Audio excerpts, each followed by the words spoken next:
आप लोगों का हेलो दोस्तों, आप लोग कैसे हैं। मेरी उम्मीद है कि आप लोग ठीक ही होंगे। मेरे चैनल निहाल क्लासेस में आप लोगों का स्वागत है। यदि आप लोग विज्ञान पढ़ते हैं ना, तो आप लोगों को एक प्रॉब्लम जरूर आता होगा। यदि आप समीकरण संतुलित करने जाते हैं तो आपसे समीकरण संतुलित होता ही नहीं है।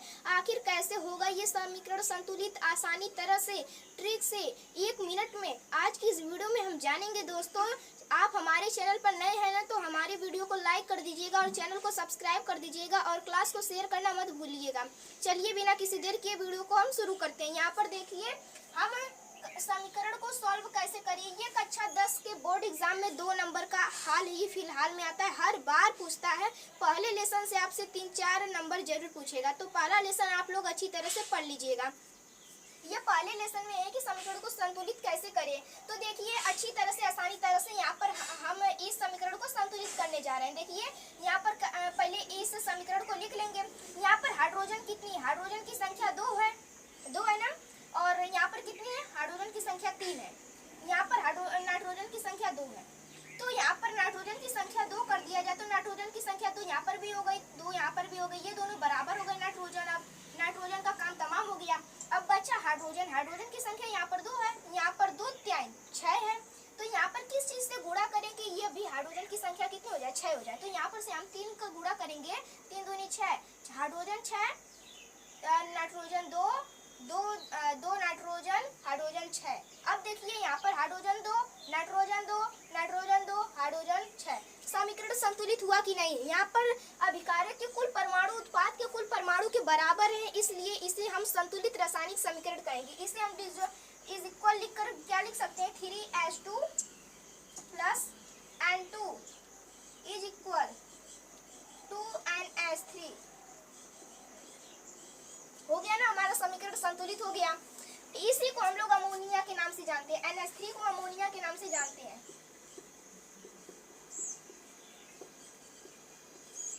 अमोनिया के नाम से। अब हमारा आता है दूसरा समीकरण। देखिए, इसे भी ध्यान से। यहाँ पर हाइड्रोजन की संख्या कितनी है, 2 है। यहाँ पर क्लोरीन की संख्या 2 है।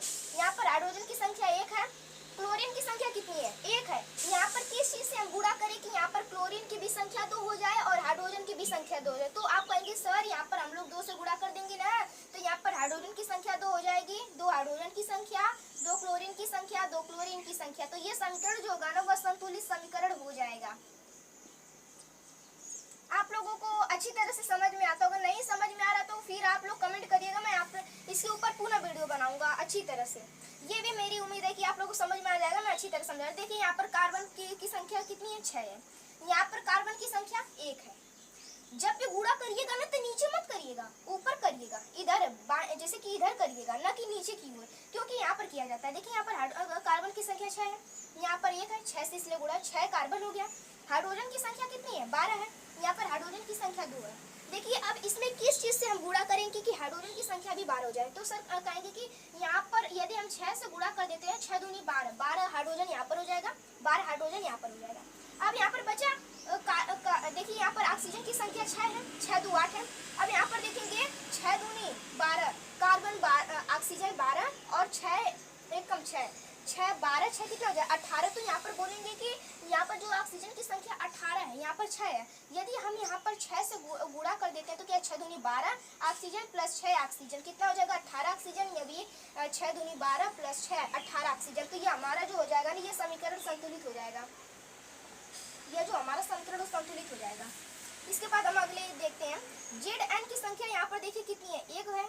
यहाँ पर Zn की संख्या 1 है। जो बराबर रहते हैं समझ लीजिए कि उनका काम खत्म। देखिए, ये बराबर है, ये Zn की संख्या 1 है, Zn की संख्या 1 है, और Ag यानी सिल्वर की संख्या 1 है, सिल्वर की संख्या 1 है। अब देखेंगे कि NO3 जो है यहाँ पर 1 दाई है, लेकिन यहाँ पर NO3 कोष्टक में लगाकर 2 दाई दिया है। तो इसमें यहाँ पर हम 2 से गुणा करेंगे तो यहाँ पर भी NO3 2 दाई हो जाएगा। लेकिन अब शर्त यहाँ पर आती है कि जो यहाँ पर सिल्वर है ना, यह भी 2 दाई हो जाता है। देखिए, 2 दाई सिल्वर, 2 दाई NO3, तो 2 दाई सिल्वर हो जाएगा। तो यहाँ पर 1 दाई, यहाँ तो यहाँ पर 2 से गुणा करेंगे 2 हो जाएगा, 2 Ag, ये भी समीकरण संतुलित हो जाएगा।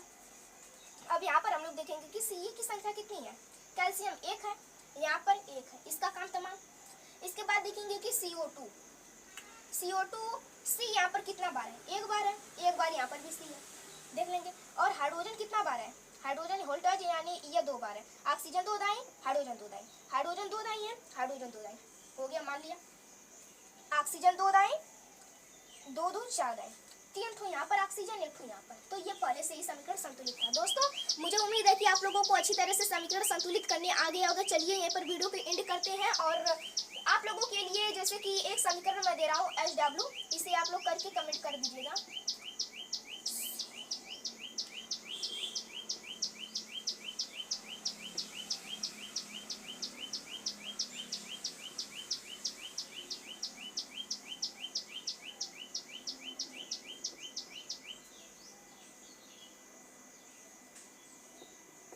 क्या होगा यहाँ पर समीकरण संतुलित करने के साथ साथ ये क्वेश्चन पूछता है, कभी कभार पूछ ले। चलिए वीडियो की यहीं पर